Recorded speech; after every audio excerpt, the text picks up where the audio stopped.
Доброе утро, good morning. Hello, everyone. Nice to see you. I hope I'm here live. I'm seeing some different numbers on my screens about whether I'm on. If you are tuning in, let me know. It's nice to see you all. My name is Matt Thompson. I'm the Public Affairs Officer at the American Consulate in Yekaterinburg. And this is English You Can Use. We meet once a week to give you practical English advice, anything from pronunciation to idioms to places to visit in the U.S. So thank you so much for being with us. We have a special guest, and I'm going to join her, have her just say hello really quick.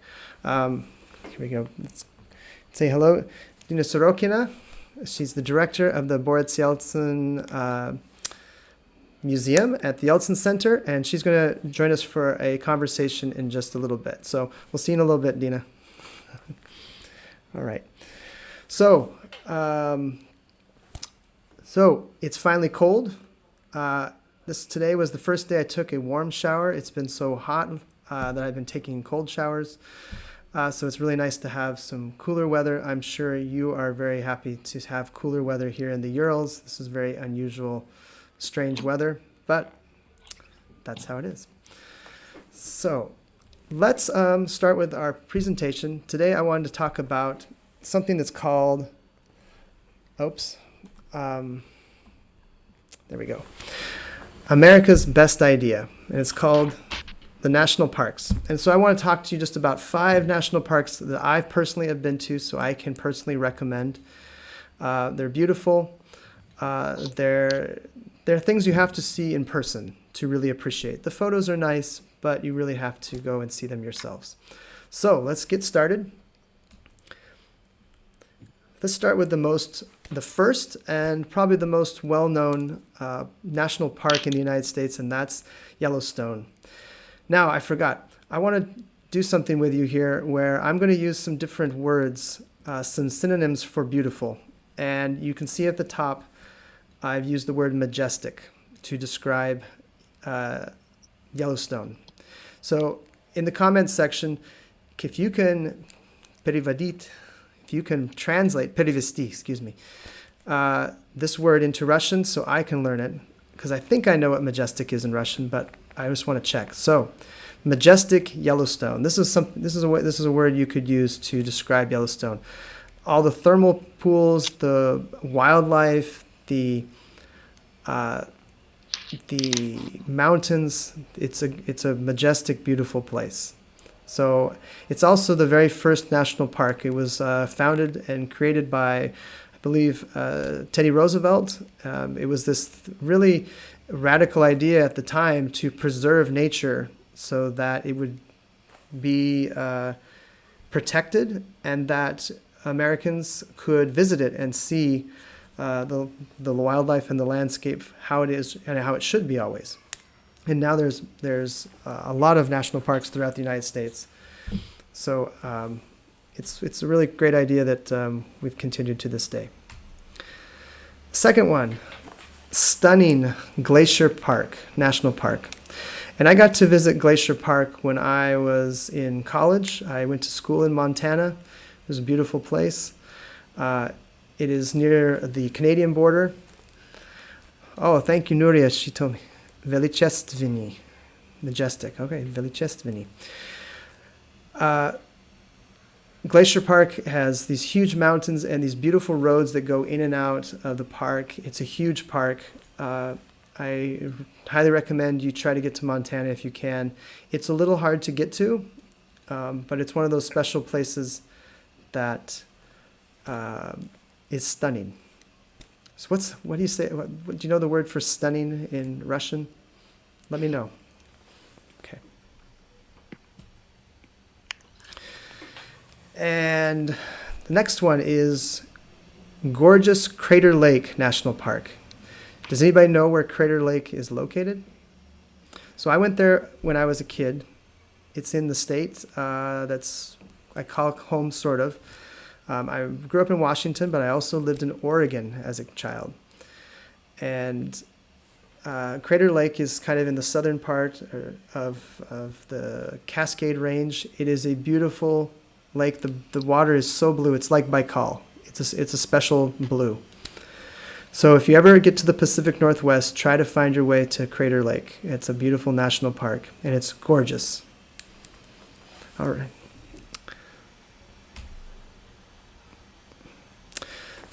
Next one, spectacular Grand Canyon.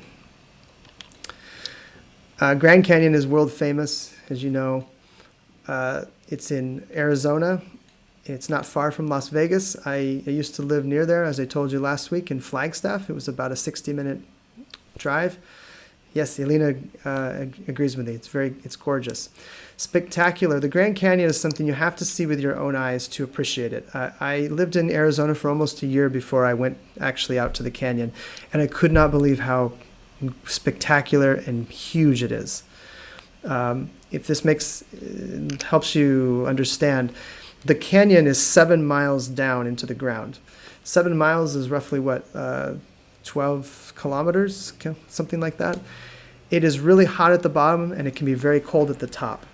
So, there's strict rules about going into the national park. Only a certain amount of people are allowed to go down.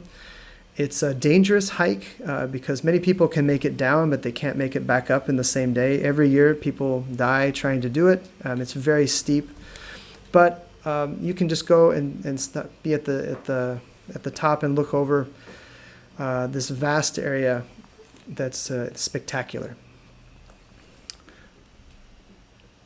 And lastly, lovely Olympic National Park. And this has been my home state of Washington.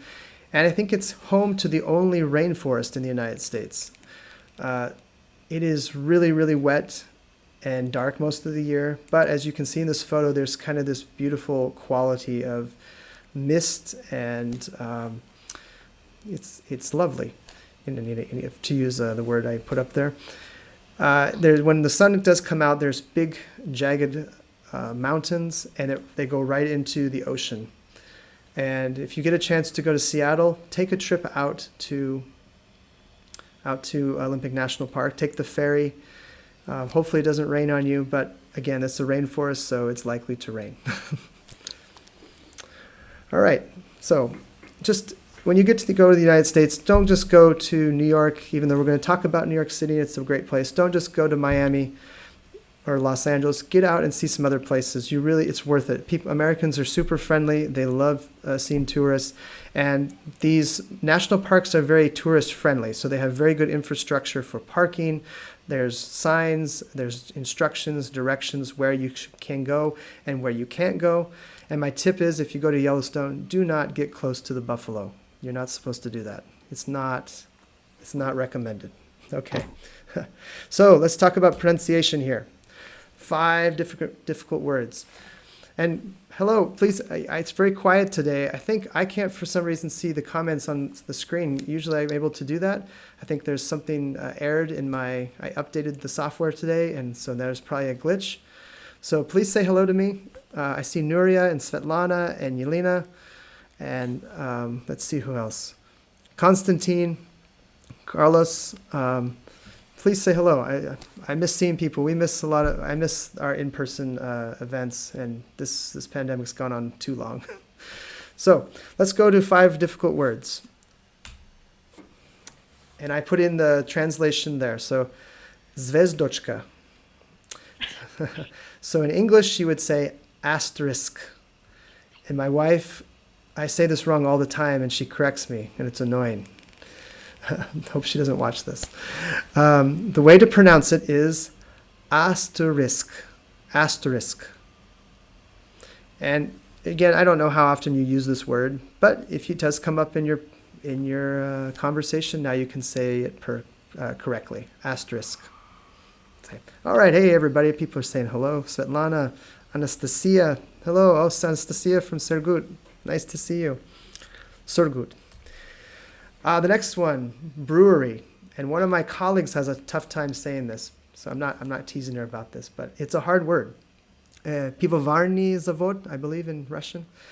Brew-er-ee. And this is what we talked about last week, the r sound. This is a very soft R in English. Brewery. Brewery. Brewery. Try to say it yourself. Elena's sharing with us, one time I got stuck for like 20 minutes because a herd of buffalo were passing through. Yes, it happens. There's wildlife all around. I just know they don't like people to get close to the animals. All right, next word. Tough one here. Defibrillator. In Russian, I'm going to try defibrillator. Defibrillator. Maybe close. Maybe I butchered that. So in English, it's dee-fib-ruh-ley-ter. Dee-fib-ruh-ley-ter. Ruh.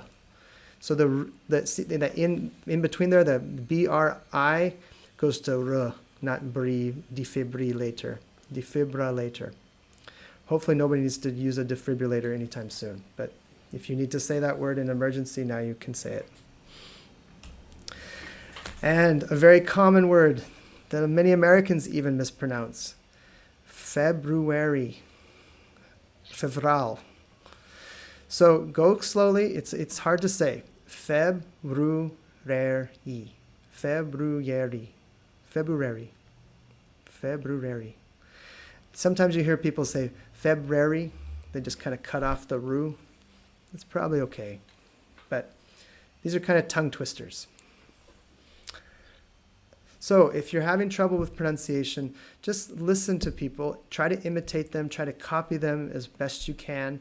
And if you can't say the word, like me, sometimes there's words in Russian that I have to just slow down. There's too many vowels and consonants.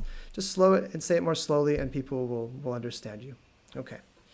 So lastly, before we get to our conversation, 5 American names that can change. Now, I always find this funny when I meet a Sasha, and they'll say, my name is Alexander. And Sasha sounds nothing like Alexander. So how did those two get connected?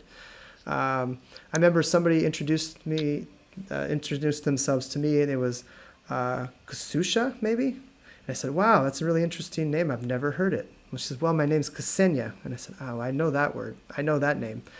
So it made me think maybe there's some names in English that are like that too, and there are quite a few.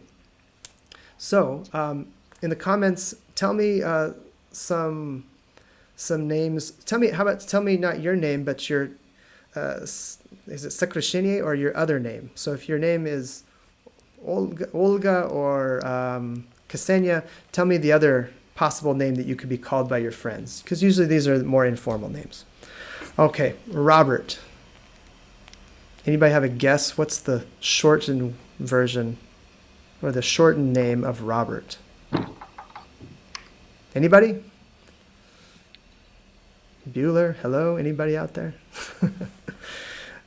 Bob. It's Bob or Bobby. All right, so we have Svetlana that gave me Sveta. That's a good one. Sveta, Svetlana. So for Robert, it's Bob or Bobby. Yep. That's a pretty easy one. So if you heard someone who's named Bob, they're probably on their birth certificate, it's Robert. Next one is John. John. Or Rob. Yeah, that's right. Diana, she said Rob can be for Robert, but it can also be Bob or Bobby or Robbie. There's a lot of them. I forget, I'm at 15 seconds ahead of you, so I always forget that people can't answer right away. Ekaterina is Katya. Yes. Yeah. Alina said Bob. Yep. So let's go with John. John, the shortened version is Jack. This is my grandfather's name. It's Jack or Johnny. And I don't know how one becomes known as a Jack, even though their name is John. Johnny is a little bit, that sounds like a little boy. So if you see a kid, he probably would be called Johnny instead of John. But sometimes people do not like that, so don't assume. So let's go to our next one. Katherine. Katherine. Does anybody know what Katherine would be in English? American, kind of American style shortened name? I'll give you 5 seconds. I'm getting all your comments now. Anna Nyota. Nyota. I did not know that. Thank you, Anna. Nyota. I would never have guessed that. Okay. Nuria, Nuri, Nurik, Nur, and Anastasia says friends call her Nastia because it's a little bit easier. Nastia is easier than Anastasia. or they say Anastasia. So if you know what Catherine is, Kate, Katie, or Kathy, those are all very common. And the spellings could all be different. It could be Katie with a D. It could be Katie with a Y instead of an IE. Kathy. Good job. Excellent job. I'm seeing people or Cat. Yes, I see that here. Richard. This is a hard one because this name doesn't sound anything like Richard. But I'm going to give you 8 seconds to try. There was a famous American president, Richard Nixon, and they used to call him by his other name, though, sometimes. But there's this. So let's go to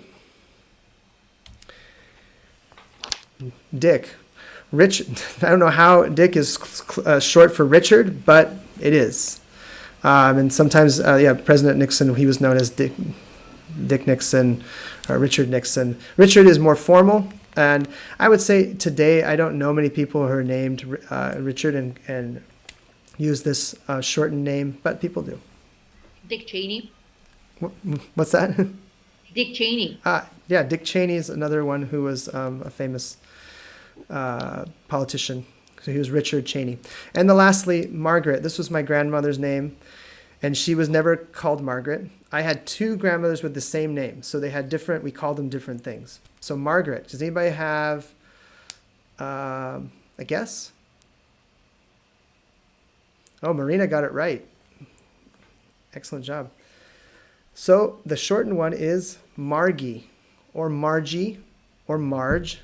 My grandmother was known as Margie, and my other grandma was known as Margaret. It was just what her friends called her. So now you've learned something about American names. There's 100 other ones that I could go into, but let's go on to our special guest here today. I'm going to put you on screen here. So Dina Sorokina, welcome. Join us this morning. You are the director of the Boris Yeltsin Presidential Museum at the Yeltsin Center. And you have lived in the United States. I believe you lived in New York City for several years. You have lived in Russia and Yekaterinburg for several years now. But I believe you're originally from Novosibirsk or in Siberia. Around there. Hi, everyone. Hi, Matt. Thank you so much for inviting me and for including in this conversation. It's fascinating to learn some things. I'm actually sorry that I haven't joined your conversations earlier, as I know you started a while ago. It's a pleasure to be with you here today. And thanks again for inviting me.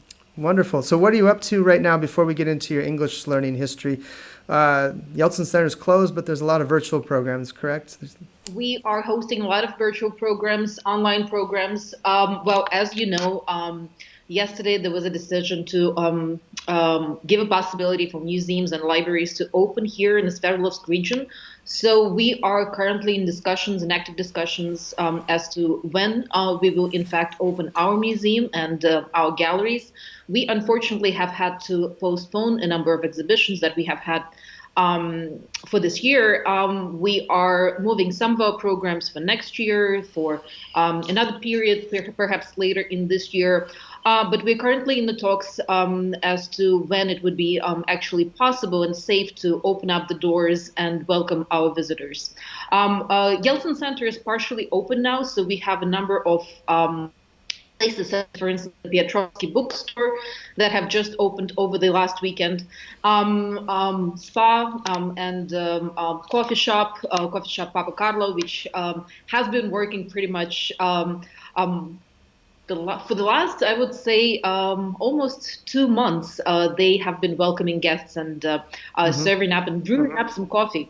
So we also getting ready, getting our gears kind of shifted, and very anxious to start welcoming our visitors once again. Again, summer is always such an exciting time for us, and we have been waiting patiently but anxiously this time and for this opportunity to reopen. Well, I hope it can happen soon and safely. Um, as you can tell, our audience, you can tell Dina speaks English fluently. She speaks with very little accent, or if none, I don't think. And so tell us about your journey. When did you first starting studying, and when was that point where you feel like you felt really comfortable? Well, I think my first introduction was actually when I was still a kid. I have a cousin who is 10 years older than me, and she studied at a school that specialized in English. And so my parents actually decided to introduce me to the English language when I was, I think, about 4 or 5. I started this preschool kind of kindergarten courses, and I had a fantastic teacher, fantastic instructor who, in fact, invited some Americans to come to Altai. I was born and I grew up in Barnaul, which is in the Altai region, and so it was, of course, it was still late 80s, and for us. To see Americans come in and interact with us, play games, play music. This was really something extraordinary, I would say. And for the first Christmas that my mom organized for us, I think it was probably around year 1990 or so. So it was kind of this silly introduction. It wasn't really Christmas as you would imagine it in the United States, but it's something that she wanted to introduce us to and to encourage this kind of open-mindedness not just to another language, but mostly to other cultures, to the world outside of where we lived. And in fact, my cousin, who, as I've mentioned, she's 10 years older than me. I think it was year 1990, if I'm not mistaken. She went on an exchange program and she stayed for about a month in Minnesota. And when she came back, she was in high school, obviously. And, for her, this was a huge kind of eye-opening experience. It was for all of us, for the entire family, because when she came back, she not only brought stories, but she also brought those wonderful connections. And so for us, it was kind of like a personal introduction to life in the United States. She went on to study and she got her master's in the 90s at George Washington University in Washington, D.C. And so for me, it was also kind of this idea that I have to broaden my horizons and I have to go out and explore. So I also transferred to an American university after 2 years of studying here in Russia. I studied at Novosibirsk University for 2 years and then transferred on. So for me, the introduction to the US was through the university, through the introductions through friendships that I made there. And eventually I settled in New York City, and I lived there for almost a decade. So what was at the beginning? I always like to ask this to people. What was the biggest challenge at the beginning of learning? Even though your English was probably very good, there were probably some times when you were confused by some words or some phrases. Do you remember any instance of going like, I understand those words, but I don't know know what they mean? Oh, completely. There were so many instances like that. I think one of the first big surprises was the way that you pronounce Connecticut. There is a famous book by Mark Twain, Yankee is Connecticut, or Yankee from Connecticut. And, Connecticut doesn't sound anything like Connecticut. It's true. Or, for instance, in New York City, there is a street called Houston Street, which is spelled Houston. However, as you perhaps know, as I'm sure you know, there is a city, Houston, which is also spelled exactly in the same way. And so this makes it very confusing as to how to pronounce and how to write and how to spell things. Yeah. So, yeah, there were many things like that, and particularly around New York, there are many cities or locations that are named after Indian names. So they have these roots in the old Native American languages, and so sometimes they are also slightly confusing or difficult to pronounce. So sometimes they also sound very interesting. Like for instance, Mineola sounds like a fancy drink to me, but it's it's the name of a town on Long Island. So yeah, there are many things like that. And of course, you know, when you were saying asterisk, I always remember espresso. In New York, many people drink coffee, and espresso is the drink that they usually Express. order. I don't know if that's a correct. I think that's a misprint. Yeah, you're right. Espresso. Yeah, espresso. There's sometimes some foreign words that get changed into American English that could be get changed slightly. That's a good point. Yeah. What? So how do you use English today in Yekaterinburg and your job in particular? How has that knowledge of English helped your career? Well, I think hugely and tremendously, really. I can't imagine my life, my daily life, my work without the English language. I still speak the language quite frequently, if not on a daily basis now, then at least once or twice during the week. In Yeltsin Center, I see it not just as a local institution. We really see ourselves as an international center, and as you know, we work very closely with many international organizations, with international institutes that not only study the contemporary or recent history, but also work on building up this cross-cultural kind of bridges that bring us all closer, if not together at the moment. Yep. So for me, this interaction continues to be. I'm involved in a number of international organizations still in the museum field, you know, in particularly. But I of course stay in touch with many of my friends and colleagues, and even some family members who live in the United States or in other parts of the world. So for me, this is a very not only professional but a personal necessity to speak the language and to have the language not just as an instrument, but as a way to connect, as a way to connect to people who I love, to people who are my friends, and of course also professionally, especially when we welcome visitors to the Yeltsin Center here. And I very much hope that we will be able to reopen and open up the doors soon. So we have had a number of very esteemed and interesting guests here at the Yeltsin Center. And for me, it has been a wonderful opportunity to use the language to be able to not just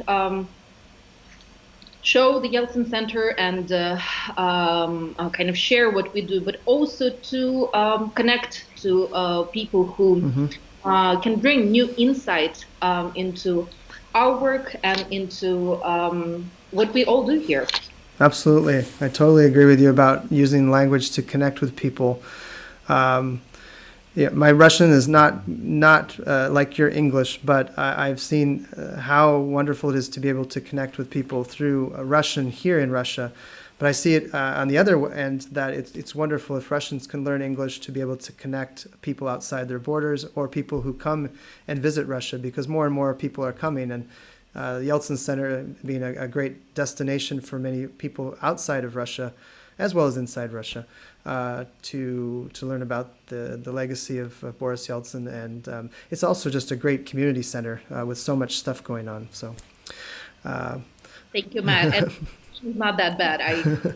I'm very surprised, and I'm always in awe and admiration when I hear other people speak the Russian language. I think it is the effort that counts. And I think it is really the sign of your openness and your willingness to try and to be there, and especially to connect to people. So, yeah.